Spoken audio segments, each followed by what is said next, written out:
Iran আমাদের বন্ধু রাষ্ট্র, সেই জায়গায় নিরপেক্ষ থাকা উচিত ছিল।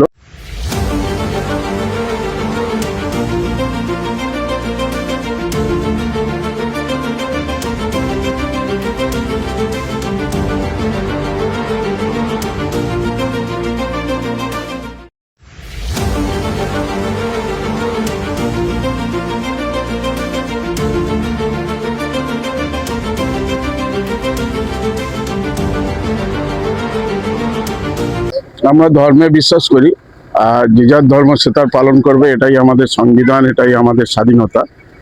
তা আমরা একদিকে পুজো দিলাম, ধর্ম পুজো, আর একদিকে আমাদের মনীষীদের যাদের অপমান করেছিল বিজেপি সরকার, তাদের সম্মান জানিয়ে, শ্রদ্ধা জানিয়ে, শপথ নিয়ে বাঙালি বাংলার উপর যারা বঞ্চিত করেছে, অপমান করেছে, তাদের প্রত্যুত্তর দেওয়ার জন্য মানুষের কাছে আমরা পৌঁছেছি।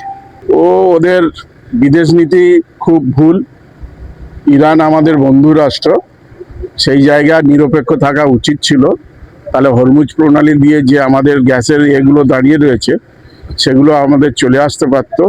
এখন হাতে পায়ে ধরে কোনো রকমের জানে আমাদের এই দেশের 140 কোটি মানুষের কাছে হেয় হয়ে গেছে মোদি, তাই সেই জায়গা থেকে এখন কিছুটা সমাধান করার চেষ্টা করছে।